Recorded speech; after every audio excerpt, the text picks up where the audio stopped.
One man knew. This man.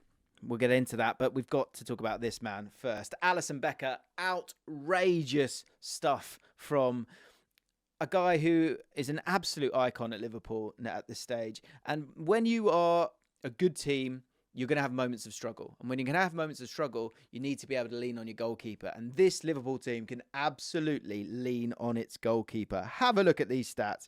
Absolutely outrageous. By the way, if you would like to follow us at JLA_FC and join the community on a deeper level, first of all, supporting us and following our Twitter account would be wonderful. We'd really, really appreciate it. But also, we do Twitter spaces all the time. So if you are thinking about getting involved in football content that a little bit more and you want to be heard, come and get involved in our Twitter spaces, get involved in the narrative. It's just really, really good discussion and you can be a part of that. But let's talk about Alisson Becker because it's outrageous, the performance that he's just had.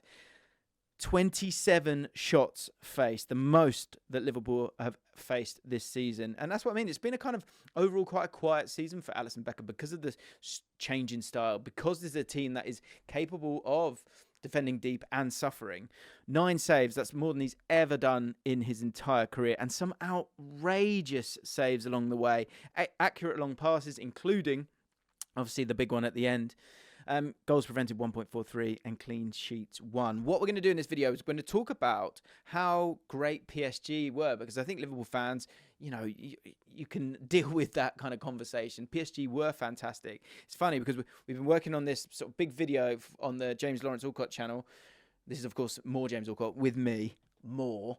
But on that channel tomorrow, we're going to put out a video about PSG because we do believe this is a PSG team that is going places and there's a reason for it. So go make sure you check out that video, which, all being well, will be out tomorrow. But they were great, weren't they? They were really, really good. And if we have a look at the stats, and of course the only one that truly matters is the bloody scoreline, and that is the one that worked for Liverpool. What I'm going to do in this game is talk about why they were so good, who in particular was so good, what needs to stop from a Liverpool perspective, in my opinion, for Liverpool to be okay and make it through, unless they're going to have another performance from Alisson, which they're totally capable of. And of course, I think a question that I was ready to ask here was, can this PSG team cut it at Anfield, at a night at Anfield? I think they've got an outrageous amount of quality. Let's get into it. And let's start off with the stats, because I think there's the top line stats, but then there's something a little bit deeper, a little bit more revealing that we can kind of get to, which was a big problem, I thought. 71% possession, 1.82 expected goals, which actually, if you think of the kind of, as I say, the dominance of the game and having the ball, 694 passes to 295 passes there, 27 shots, 3 big chances, I think. The bulk of them came in the first half, like really, really huge opportunities where they should have taken it, but they didn't, and they found an impressive object in Alisson getting in the way. Let's get into the tactics of this game, and then I'll show you how it played out on the game itself with some visuals. But what was interesting here was that Liverpool conceded. They conceded space and territory and just spent the bulk of the game very deep. But with that, this is my first question to Liverpool fans, it did allow you to kind of be compact and I guess, the ends, I don't know what the phrase is, but basically you got over the line and got the win. And that's what I will say as well. This was not an outstanding performance. If anything, it felt incredibly lackluster. Words I wrote down, passive, which we can show one element of that. But throughout the game, they struggled with duels. I'll show you the stats on that. But they got there. But and it wasn't an outstanding performance, but it was an outstanding win. These were the two teams. And as I say, Liverpool kind of happy to sit in quite a lot. And what was really interesting to me was, first of all, with the ball, and then without the ball, how effective PSG were and how they were able to hurt them in such a way. Dembele started as a centre forward, but the rotations in this team, and this is a team drilled in positional play, but it's one where they have that freedom to rotate into those different areas. And on this occasion, it was a 3 at the back that they went with, and there was a reason for it, I believe. Let's set it up. You had real width with, and actually Kvaratskhelia was kind of moving in here a lot more. You had Ruiz, moving here. Gravenberch was kind of staying with him and vice versa when they didn't have the ball. Neves was following McAllister for the bulk of the game. Vitinha, who we'll come back to, was playing there. And then there was a back three of Marquinhos, Mendes, who of course can bomb on, we know that. But for this game, there was a clear idea here of how you got your width and how you had interchange with that width. And Liverpool kind of played into their hands. Again, you could go, wow, what an amazing away performance where they suffered. And they deserve enormous credit for the ability to suffer and get away with it, get through it, however you want to phrase that. But this four here had so much joy in terms of having the ball, and it was incredibly passive throughout the game from Liverpool in terms of them trying to get themselves the ball. They were able to allow Vitinha on the ball all the time. In terms of rotations, though, at times it might be one that Neves dropped in deep here. If Vitinha wanted to come and get the ball, Mendes would come out here, Barcola would move into here, Ruiz might move one more over here, Kvaratskhelia would come in here. The rotations were there all the time. Even Hakimi coming to a more inverted position as well. And there was always these out balls out wide. They had real overloads, and they were going from side to side throughout. And it was the rotations from this team, and in particular the profiles of this team, that I think are really, really exciting, because scary and fast and a good dribbler. Scary and fast, a good dribbler. Scary and fast, a good dribbler. Press proof. Pretty press proof. Very press proof. Scary dribbler and pacey. Scary dribbler and pacey. And so that's that pace that they had. I think you saw a Liverpool team here who'd had the weekend off look jaded. But I don't think it was that they were jaded. I think they were just kind of stunned by these players, because in terms of getting close and affecting them, I thought they really, really struggled with that, because every time someone got the ball, it was someone who is capable of beating you, of taking you on, of dribbling past you. And that meant that PSG were able to completely control this game. The other thing that was huge here was out of possession. So out of possession, they were really, really positive in how they decided to play. They were man-marking throughout the game.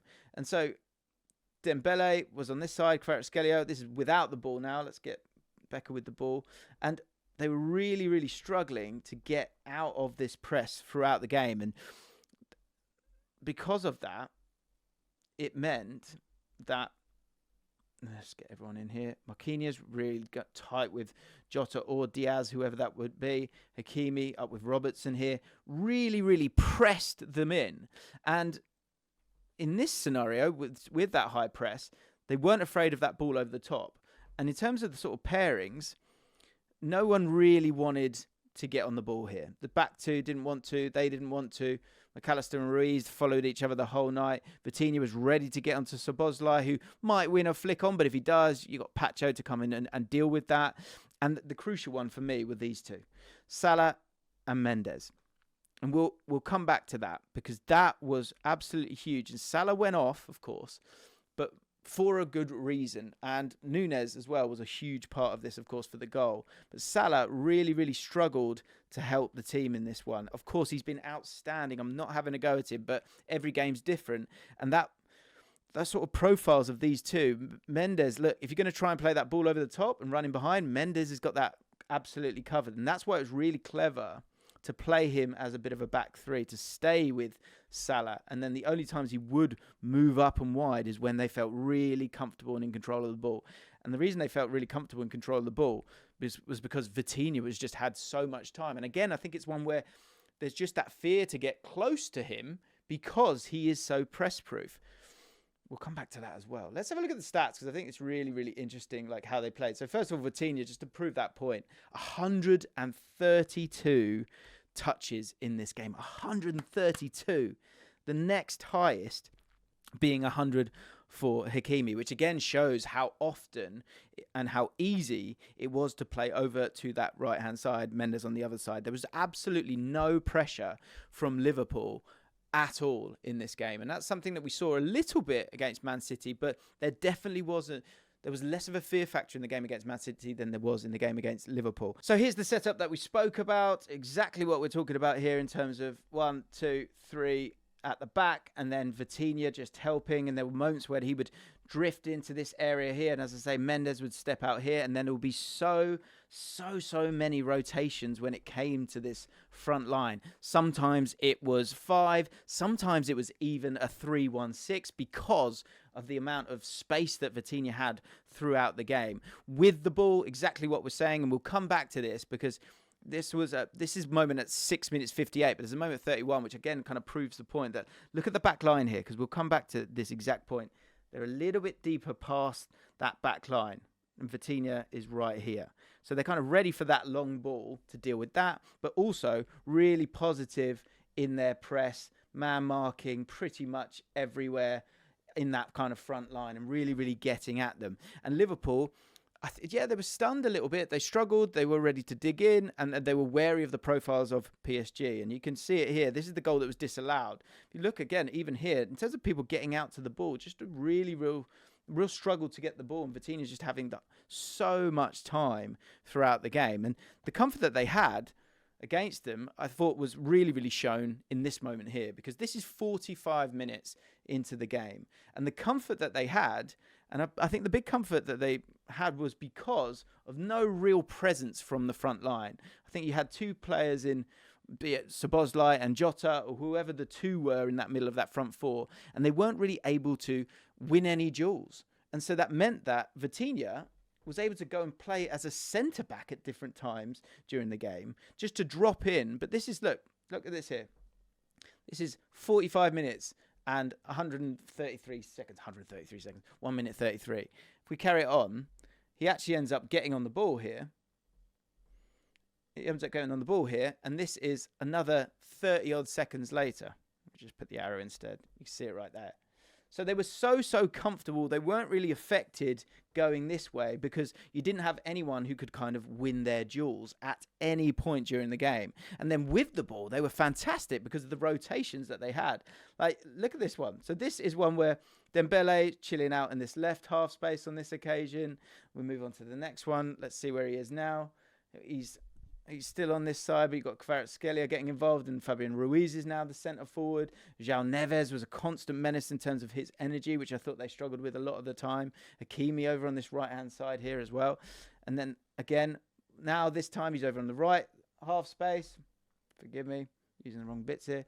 He's over in the right half space now on this occasion. We change it again. And look, this is all within like 5 minutes, 8 minutes, 9 minutes, 12 minutes. He's over on the right-hand side now.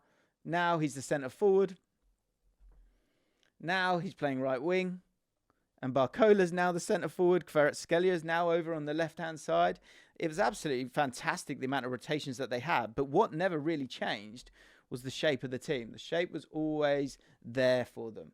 Very, very kind of positionalist in its style. But there was that freedom to rotate positions. And you've got so many different options here. And again, to prove the point, Kvaratskhelia had 3 shots in that first half. The first one that's disallowed, of course. He's over on the left-hand side. We move it on. This time, through the middle, he gets to have a shot. And then this time, he's over on the left-hand side. And actually, he started off kind of in this area here with the ball. So it's a really exciting PSG team. But Liverpool were able to figure it out, and they were able to find a way. And the big thing was changing up the front line, because let me show you this, and the inability, look at the amount of shots they had. It's absolutely wild. But they dug in, didn't they? And they got it done. Like, let me know how you're feeling, Liverpool fans. I think it's one where you got to kind of stay humble with this one, because you go, this tie is not done. This is a really, really good team. But I wanted to stop here because the duels was a big part of the game. And in the first half in particular, I think Salah didn't win a single duel. And in terms of them being the outball for a team that is going to press high against you, he was kind of the outball and he wasn't able to win anything because that's not kind of what he's about. And to that point about Mendes being up against him, that's not a good matchup for Salah because you put the ball over the top, pretty comfortable. Pacho as well has got the pace to get over there as well. And as you can see here, 67% winning the duels, the dribbles working for the team. Another huge point to say what this PSG team aren't out of it, which is obvious to say, right? Liverpool fans will understand that. But to 67% winning, completing your dribbles shows how many of those scary dribbly players they have in this side and winning your aerial duels as well. And that was absolutely massive in this game. And that's why Darwin Núñez had to get himself on the pitch. And so Arne Slot made an absolutely right call in getting him on the pitch. Let me explain. Because what was seen, and we spoke about this right at the start of the video, first of all, Alisson. I mean, wow. Like, just an outstanding goalkeeper for his passing ability, but far more about just being there, just getting in the way, big saves, great handling, clever little palm offs, outstanding stuff. But check this out. So this is 30 minutes in, right? And what you can see, or what you can't see, is the back line of PSG. Because they've actually dropped a little bit deeper. They've given themselves just a little bit further to ensure that they don't get done in behind. And if we move it on a second further, that long ball goes, you'll see it right here. And it goes to who? Salah, Mendes right on him, and Mendes wins that duel. And if he did win the flick on, as I said, Pacho is there to solve it. But if you look at the back line here, back line is of three. They're just giving themselves just that little bit more space, okay? And throughout the game, they didn't really outrageously press high, but they were kind of so comfortable in the game that they slipped up just at the last moment, and that led to the goal. But by bringing Darwin Núñez on and simplifying the game at times, you give yourself a chance, because if you can't play through them, and at times Liverpool had the odd moment, but really didn't create much at all, sometimes you've got to go direct. And I like that humility to this team. It's like, okay, we're not better today. How do we find a way of winning? And McAllister knew. He saw that this line was high. And importantly, he also saw that with Darwin Núñez, you've got someone who can win a duel. And so you see McAllister point, go there, do it, hit that space. And he does exactly that. The pass goes, and as I say, like that line that we're talking about, it's not here where you're comfortable and you're stepping onto it. It's here, and you've got someone like Darwin Núñez who can affect the game. And that is exactly what happens. He doesn't even really win the header. He affects the game. And that Marquinhos, who I thought was sensational in this game overall, loses one duel. And that's all it takes. But the mix of that with the high line, maybe just a tiny sprinkle of hubris of, come on, let's go and get this winner. Or we need this winner because we've got to go to Anfield. And staying that little bit higher up meant that they had the opportunity to play this, backpedal, and also get a player like Darwin Núñez on the pitch to win a duel. They win the duel, and then it's up for grabs. And then there's that element of chaos. And then there's that element of space. And what I will say is Harvey Elliott, this is the other clever thing about Salah. And look, managers, sometimes you get the substitutions right, and sometimes it's down to luck. Sometimes it's down to design. I think with Darwin Núñez, it's down to design here, and he deserves credit for that. And it was the obvious thing to do, but he did it. But the other thing is to get Salah off, which was a punchy move, right? And Harvey Elliott's not even in screen here. But for him to get over there, the fact that he had those fresh legs made a massive, massive difference to allow him to arrive at the right time. And first touch, 47 seconds into the game. There you go. You got yourself a goal, Harvey Elliott. And it's smash and grab, right? It is smash and grab. But it shows that even when you're struggling and you're suffering, you keep on going. And that is a great example of that. And I think it's easy to say it because Liverpool got the job done and won the game. But this team can suffer. This team is capable of suffering. And that is an underrated jewel in the crown of a champion. And you got to be honest, there is a feeling that they kind of got away with this one. So what do they need to do to stop PSG in the second leg? I think the atmosphere is going to play an enormous part, and I think that will provide a bit more legs into this team. I would say I'd love to see Cody Gakpo in this team fit and firing, because what it would allow is Diaz to come through the middle. And if you can get Diaz through the middle, I think these two and that 11 there looks much better for me. You wonder as well, McAllister has got great energy and great burst about him. Is it one way you bring in Jones as well? Because I think the big problem for me that I'm struggling with is how are you going to win duels? If they're going to press that way as well, how are you going to keep this backline kind of honest and get them concerned about you that little bit more? And so Gakpo coming into this, I feel it would allow you to sort of stop one man in particular being able to get the ball as much as he has been able to. If we take these two off in particular, Diaz and Szoboszlai on this man here, Vitinha. Vitinha has to be stopped because he absolutely ran that game, 132 touches. But he also, it was one where he was able to walk around and get on it, and he wasn't actually pressured whatsoever. And when that is allowed, and you've got so many players high up, and Hakimi able to cheat, and yes, I appreciate he's a very, very comfortable player on the ball, but you've got to affect him that little bit more. And I think Szoboszlai can go and get at him and affect the game and affect them and cause some more traps than they have been able to. The width of this team and the ability for these players to dribble is obviously a huge concern, and there is so much talent in this front line. Players that can get effective. Robertson in particular, I thought really, really struggled. And so you've got to stop it at source for me. And that is about getting Diaz into the middle of the pitch here, or even Darwin Núñez, just to maybe stop it at source, maybe a bit higher up as well in terms of Pacho not being able to get on the ball. But Vitinha was regularly dropping into this area as well. And if that was to happen, Mendes coming in here, Hakimi maybe comes back round.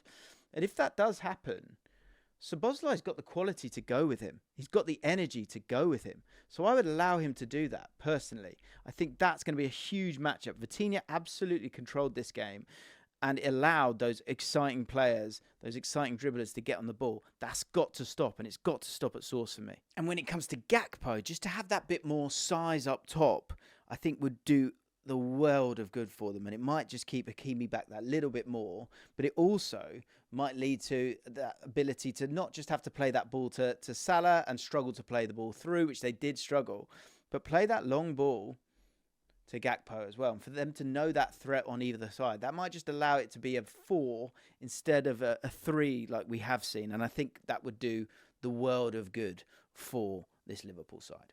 They might go through and not deserve it. Who cares if you're a Liverpool fan? Who cares? What I would say is one must beware PSG. This team is going places. We're going to do it. We've got a whole video. We're really excited for you guys to see it. It's going to be on the James Lawrence Allcott channel. So make sure you subscribe to this channel. Make sure you subscribe to that channel. And Liverpool fans, enjoy this one. Because, yeah, I don't think it's done, but at least you're back at Anfield. Let me know your thoughts in the comments down below.